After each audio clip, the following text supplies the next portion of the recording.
Bali tidak baik-baik saja tentang sampah. Semua orang tahu sampah itu berbahaya gitu kan, tapi orang melakukan sesuatu itu tidak banyak. Gitu. Tidak ada sesuatu yang bernama sampah. Selama kamu bisa menggunakannya, itu bukan sampah.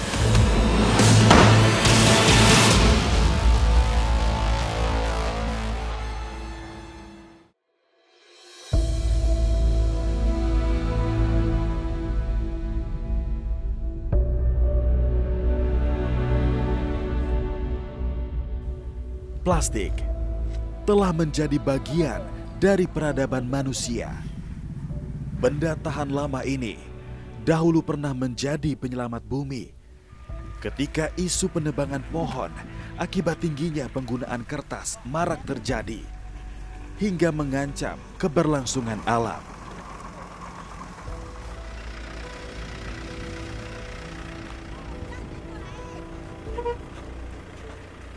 Plastik memang memainkan peran penting dalam banyak aspek kehidupan manusia. Namun, seiring berjalannya waktu, kenyamanan dan kepraktisan dari penggunaan plastik justru menjadi sampah yang menumpuk. Kini, sampah plastik adalah ancaman bagi keseimbangan ekosistem bumi kita.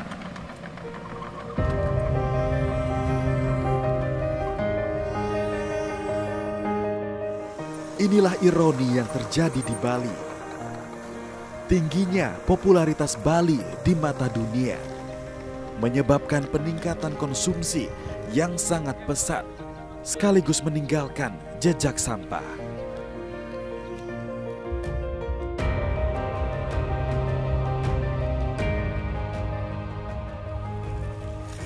Inilah tempat yang menjadi akhir dari jejak sampah di Bali. Tumpukan sampah plastik menggunung menjadi kenyataan yang tidak dapat dienyahkan dari pandangan.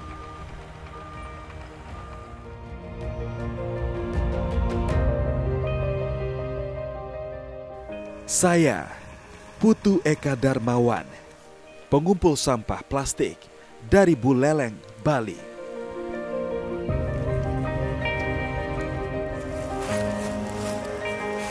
Ketika melangkah di lautan sampah, saya hanya melihat ini adalah material yang harusnya dapat dimanfaatkan kembali.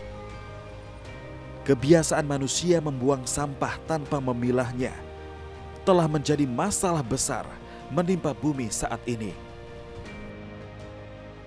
Saya melihat sampah plastik itu sebagai sebuah sumber daya yang disepelekan, yang tidak dianggap, dan potensi nilai yang tanpa batas. Itu bukti peradaban kita. Cuma kita menggunakannya tanpa mempersiapkan setelah digunakan itu diapakan. Itu yang membuat sampah plastik itu jadi bermasalah.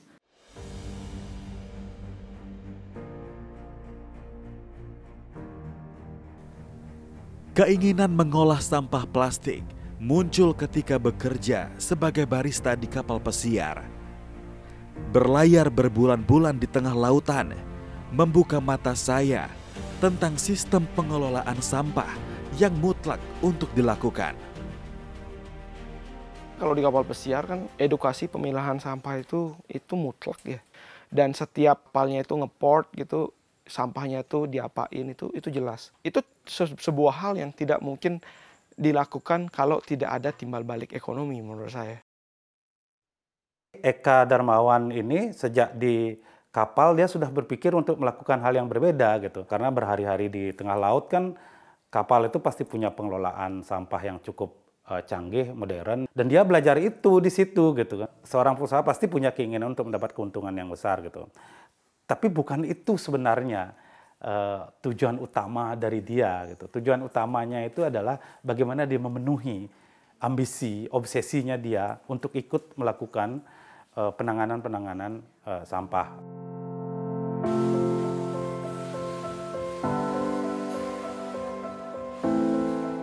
Ketika dihadapkan dengan pilihan kehidupan, saya memutuskan untuk berhenti berlayar.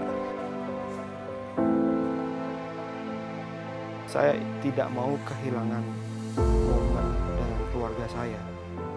dengan anak-anak saya nanti, pertumbuhan mereka, ditambah dengan orang tua aja, saya juga sudah mulai menua, saya tidak mau kehilangan momen. Di lain sisi saya harus menghidupi diri saya dan keluarga saya. Jadi kepikiran awalnya itu cuma ingin pulang, membuka usaha, agar dua hal itu kesampaian. Saya ingin menjadi bagian kecil dari jejak sampah plastik. Ketika masyarakat mau memilah sampahnya, ada rumah yang dituju untuk memberikan kehidupan kedua bagi material plastik yang telah dipakai. Tempat ini saya beri nama Rumah Plastik Mandiri. Saya punya perspektif aneh soal sampah. Saya melihat pemulung itu seakan-akan mereka itu petani. Cuma apa yang mereka panen itu tidak tergantung musim, tidak tergantung lokasi. Jadi mereka bisa panen itu setiap saat dan mereka bisa kolaborasikan itu ke bidang usaha yang lainnya. Itulah alasan saya memilih sampah plastik.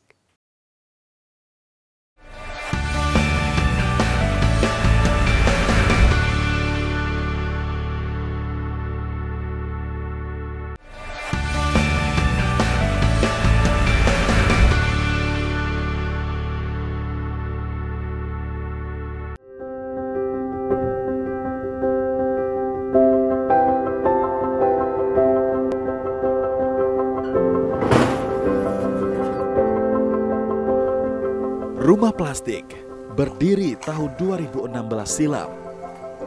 Ini adalah hasil kerjasama dari teman-teman sevisi yang peduli tentang pelestarian lingkungan. Sebenarnya awalnya itu saya kepikirannya cuma untuk sebagai sebuah unit usaha biasa. Setelah saya masuk ke sini saya ngelihat ternyata efek dari sampah plastik itu bukan cuma ada di nilainya saja, tapi ada di pemberdayaan manusia, ada penyelamatan lingkungan. Faktor-faktor yang mendukung itu sangat banyak sekali. Kenapa kita tidak berusaha di dua sisi? Satu, berusaha kita menabung di nilai ekonomi dan juga kita menabung di nilai karmanya. Namun, di balik semangat pendiriannya, perjalanan usaha ini memang tidak mudah. Banyak penolakan yang terjadi dan datang dari orang terdekat. Mungkin mereka belum tahu belum mengerti apa yang akan saya lakukan. Apa yang mau saya lakukan itu tidak tertextbook, belum ada yang melakukan. Bahkan mereka mewanti-wanti apakah saya yakin akan masuk ke bagian itu. Saya tak nyangka sama sekali saya berusaha begini. Saya mau berhenti kerja. Terus kerja di mana? Saya mau kerja di pemulung. Pemulung itu kan pikiran saya hanya cari sampah gitu ya, pikiran saya. Karena saya tidak terbayang sama sekali gitu.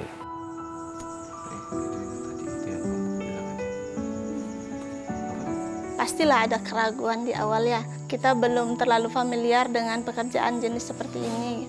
Jadi di awal pun saya sempat mempertanyakan yakin nggak gitu. Tapi kemudian kita banyak nonton video, ada model-model pekerjaan seperti ini. Kemudian kita lihat sepertinya menjanjikan. Jadi akhirnya pasti kita dukung lah. Di gudang sederhana inilah rumah plastik dibangun. Rumah bagi sampah plastik ini dirancang menjadi sebuah usaha pengolahan sampah agar limbah ini menjadi barang yang memiliki nilai ekonomi. Usaha ini tidak hanya menjadi industri yang memberikan keuntungan baik secara ekonomi maupun sosial. Untuk meningkatkan nilai plastik, gudang ini dilengkapi dengan mesin pencacah yang saya rancang sendiri. Semua peralatan itu jatuhnya karena saya buat sendiri. Itu pasti di sana ada trial error. Dan setiap trial error itu pasti membakar biaya juga. Belum lagi tentang spesifikasi pengolahan. Jadi yang bisa kita lakukan adalah kita melakukan, lempar ke industri, salah, mereka bilang salah, udah pasti rugi tuh, nggak dibayar. Habis itu, oh berarti kita tahu nih, ini salah, yang benar seperti ini. Yang berikutnya kita lakukan lagi. Saya belajarnya dengan cara seperti itu. Tapi 100% mesin ini kita bahan yang kita cari itu ya dari pengepul.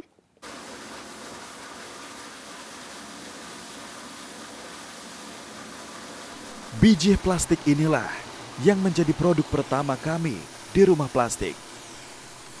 Ini menjadi penyelamat ketika Rumah Plastik menghadapi dinamika permasalahan dalam perjalanannya. Biji sampah plastik kini menjadi sumber bahan baku industri daur ulang. Dengan konsep sosial ekonomi yang saya usung, yang saya idealisme saya di sana. Rumah plastik, semakin besar rumah plastik itu berarti semakin banyak sampah yang bisa saya serap. Itu berarti semakin banyak tenaga kerja yang bisa saya rangkul. Dan semakin banyak putaran nilai yang bisa saya berikan ke masyarakat secara langsung. Dan di saat rumah plastik semakin berkembang, semakin besar, itu akan menjadi sebuah jalur pasti. Kita membuat satu titik daur ulang yang jelas, dibawa ke sini dan semuanya terdaur ulang.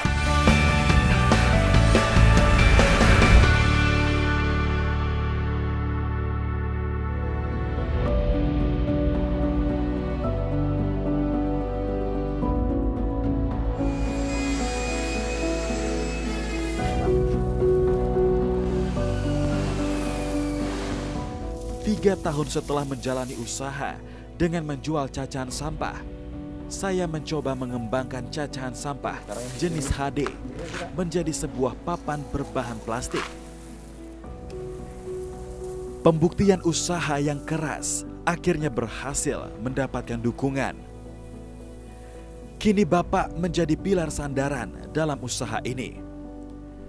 Kehadiran Bapak tidak hanya menjadi penyemangat, tapi Bapak juga mengambil peran penting dalam pembuatan papan ini. Sebenarnya bukan Bapak yang pertama belajar, tapi Pak Eka-nya. Pak Eka sampai 1 minggu juga, akhirnya Bapak jadi berlatih sini sampai Bapak nyerah. Udah mau putus asa karena setiap Bapak buka, barangnya itu pecah. Tapi berikan semangat oleh anak dengan dukungan keluarga juga, doa ibu. Sehingga kami belajar, nah pada akhirnya ya bisa lah jadinya gitu. Sehingga kami buat papan-papan ini ya seperti apa yang bisa kita lihat sekarang lah.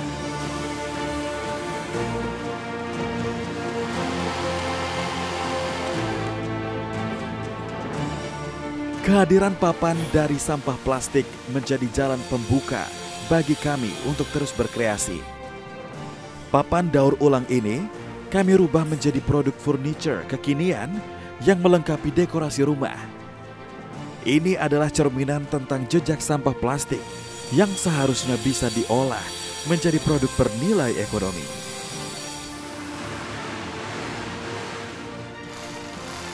Perjalanan Rumah Plastik sebagai sebuah sociopreneur dibentuk menjadi tata kelola sampah dengan konsep ekonomi berkelanjutan.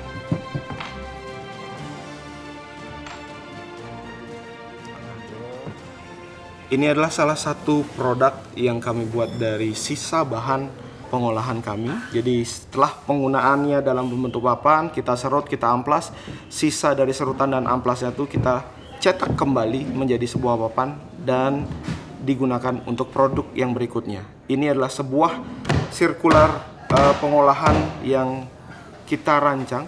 Jadi tidak ada lagi sampah yang keluar dari gudang kami, dari workshop kami tanpa berbentuk produk.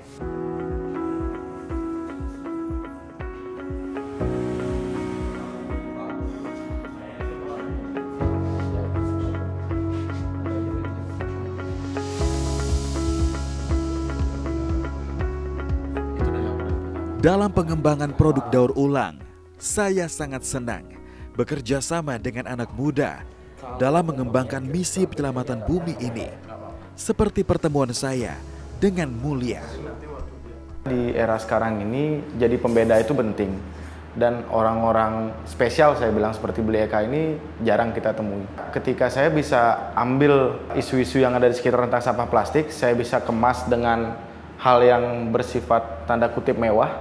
Kebetulan bertemu dengan orang yang tepat yaitu Beli Eka, jadi saya pikir ini peluang yang bagus untuk kita berdua.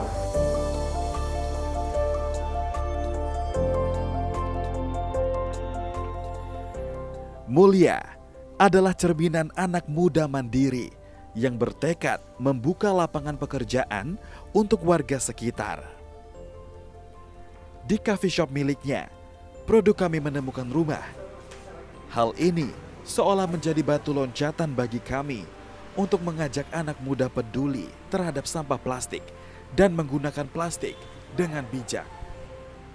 Sampah sampai saat ini jadi isu yang saya tangkap di kalangan teman-teman saya antara penting nggak penting ya. Beberapa orang menganggap sampah sudah ada yang mengurus, beberapa orang lagi sadar pentingnya pengolahan sampah. Saya berusaha mengajak teman-teman untuk lebih peduli perihal membedakan sampah organik dan anorganik.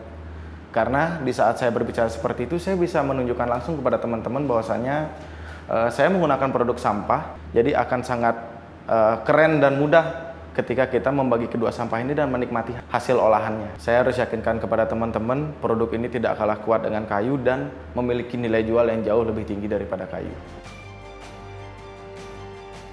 Produk daur ulang sampah plastik kini telah terserap tidak hanya di pasar lokal, namun juga pasar nasional dan mancanegara.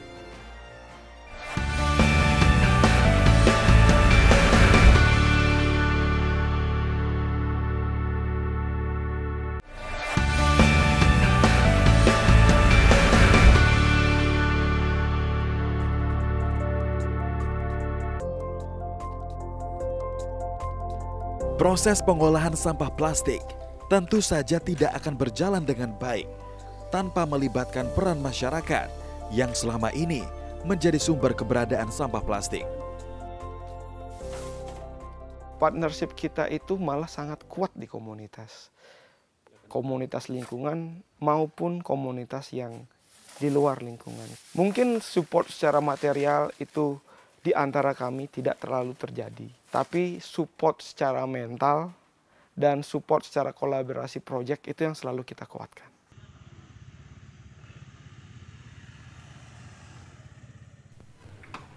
Delapan tahun perjalanan menggeluti industri daur ulang sampah plastik, saya akhirnya berjodoh dengan orang-orang yang sangat peduli tentang lingkungan.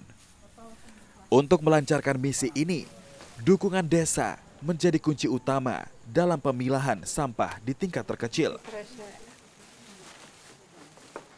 Saat ini, kami telah bekerja sama dengan desa-desa di 6 kabupaten di Bali. Salah satunya, Desa Bakti Srage di Buleleng. Ketika kita berbicara tentang sampah yang kami hasilkan, dan seorang Eka kemudian memiliki satu rumah plastik yang mengambil sampah-sampah kami, nah ini keklik jadinya, nyambung jadinya. Dan itu terbukti beberapa lama kami melakukan kerjasama dengan beliau. Setiap saat tim kami, tim sampah kami khususnya plastik dengan mudah berkoordinasi dengan beliau. Gitu. Adanya keberadaan orang-orang seperti Eka ini dibutuhkan banget oleh kita semua. Gitu. Tentu dengan sebuah jejaring yang win-win gitu. Apa yang dibutuhkan oleh Eka ketika sampah plastik itu dikirimkan, itulah yang disiapkan oleh setiap desa yang memang akan mengirim sampah plastiknya. Masalah sampah plastik itu sangat sulit ditangani karena nilainya yang terlalu kecil. Karena itu, saya memaksakan diri saya untuk mendatangkan skema pengolahan sedekat mungkin dengan masyarakat. Jadi skema yang saya sasar itu adalah masyarakat mengirim sampahnya ke bank sampah, dari bank sampah ke rumah plastik. Rumah plastiklah yang akan memecah sampah itu langsung masuk ke industrinya masing-masing.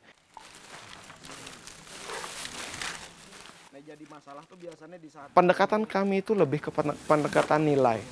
Semakin besar nilai yang bisa kita berikan ke masyarakat, semakin meningkat juga niat dan motivasi masyarakat untuk mengumpulkan sampah plastik itu secara sadar. Para babinsa sekalian, setelah ada pertukaran plastik dengan nominal yang diberikan dari rumah plastik, uang itulah nanti yang kita berikan kepada masyarakat. Jadi sampah yang kita ambil itu tidak sampai ke Bengkale, sehingga sampah plastik sampai ke Bengkale adalah 0. Jelas ini? Jelas. Tetap semangat. Siap. BNI sebagai lembaga keuangan sangat siap membantu untuk menjadi lembaga sebagai penyimpan dari sampah-sampah yang ternyata ada value, bernilai ya. Jadi sampah tersebut nanti bernilai uang dan berbentuk tabungan. Kerjasama dengan desa kini diperkuat oleh Kodim 1609 Buleleng yang mengerahkan seluruh babinsa di wilayahnya untuk memberikan edukasi, pemahaman, dan menjadi pusat pengumpulan sampah plastik. Bagi saya, Eka ini sosok yang luar biasa. Peranannya tidak pernah termonitor dan tidak pernah terlihat oleh orang lain. Tetapi usaha beliau sangat luar biasa dalam memerangi sampah plastik. Karena dia bisa merubah sesuatu yang tidak ada nilainya menjadi sesuatu yang bernilai dan bermanfaat bagi masyarakat. Awal mulanya kami bertemu dengan saudara Eka yang mereka sudah concern dalam penanganan sampah plastik 8 tahun. Nah, mereka memiliki kendala terkait masalah bahan baku yang selama ini mereka kurang karena mereka membutuhkan untuk kebutuhan pengaspalan, kemudian terkait masalah furniture, kemudian dan olahan lainnya. Dan kami mencoba masuk, coba untuk berkolaborasi, dan kami mencoba untuk berpartisipasi dalam pengumpulan dan edukasi ke masyarakat untuk kami kumpulkan di setiap koramil di bank sampah yang kami bentuk. Dengan semakin banyaknya masyarakat yang terlibat dalam gerakan ini, saya yakin semakin banyak sampah plastik yang bisa kami daur ulang dan memberikan kehidupan kedua bagi plastik daur ulang. Nah, yang adik-adik lihat di sini tuh sampah apa aja? Tutup botol. Kebanyakan yang di sini tuh adalah plastik. Kini, rumah plastik tidak hanya menjadi gudang bagi timbulan sampah plastik dari masyarakat, tetapi telah menjadi wahana edukasi bagi anak-anak untuk belajar dan kembali menyentuh plastik dengan cara menyenangkan. Kita punya partnership dengan banyak sekolah, kita mengajak mereka, mau nggak untuk belajar di tempat sampah kami? Nanti kita akan buat aktiviti yang lebih yang fun, bisa dibilang kayak bentuk sosial kita berikan kepada masyarakat dalam bentuk edukasi aktivitas dengan sekolah-sekolah.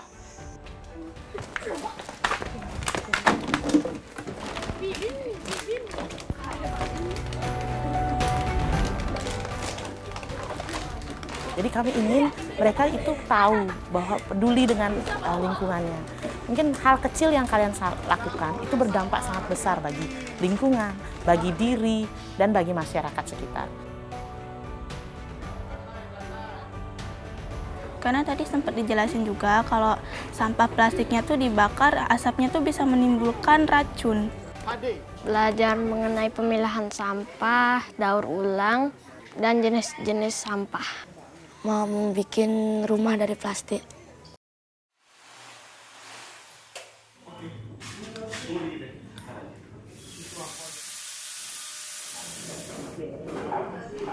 Dan terakhir, inilah mimpi saya yang perlahan akan terwujud. Mengolah sampah residu yang memiliki nilai rendah menjadi sebuah rumah. Ya, rumah plastik. Rumah yang dibangun dari sampah plastik yang dibuang oleh masyarakat. Meski masih menjadi pilot project, saya yakin rumah plastik ini adalah alternatif rumah masa depan. Yang pertama pasti penyerapan sampah plastik akan tambah banyak. Yang kedua, penebangan pohon juga akan berkurang. Kebanyakan pohon-pohon yang ditanam itu adalah pohon-pohon yang masa depannya itu adalah untuk ditebang gitu loh. Itu yang membuat seakan-akan circle itu kayak tidak berhenti-berhenti. Saya merasa mungkin itu salah satu jalan yang sustain, habis itu yang stabil, di mana kita menyelesaikan dua jenis masalah, yaitu masalah sampah plastik di lingkungan dan masalah bahan baku material yang digunakan dalam pembangunan rumah. Dari perjalanan yang dilakukan Rumah Plastik, semoga langkah kecil ini mampu melahirkan sikap lebih bijak dengan bersama-sama menghayati peran plastik dan dapat meningkatkan kesejahteraan masyarakat serta keberlanjutan planet bumi.